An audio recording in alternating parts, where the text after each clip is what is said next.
do not need the WHO to limit our healthcare sovereignty. We need to create our own pandemic strategy where our government is accountable to us.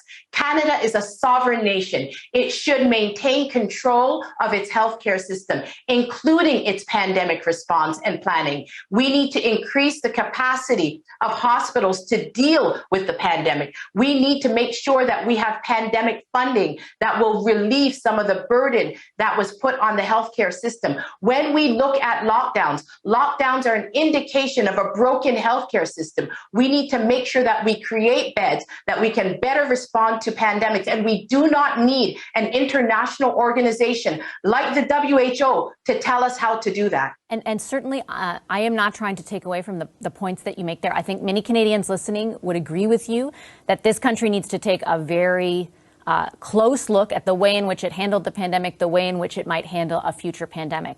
What I am asking you, though, is why you're sounding an alarm and making an insinuation or an implication that Canada would give up its sovereignty to a global organization, which is part and parcel of bigger theories out there that are criticized as being conspiracy theories, right, to try and sort of undermine faith in global institutions. Why would you posit that kind of theory without evidentiary proof of it?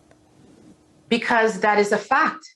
Because 191 nations are meeting to draft a global pandemic treaty, and that is a fact. It is not a conspiracy. It is not a theory. It is not conjecture. It is not postulation. It is actually happening. And so Canadians need to get involved and make sure that any treaty that they are bound to, that they are in agreement with that. And my position is that we need our own treaty. We need our own pandemic response before we can even contemplate any international treaty. We don't even have our own pandemic response. So how is it that we would not think that a global pandemic treaty that we sign on to would be the regulating factor when we do not have our own pandemic response? We need our own pandemic response, Vashi.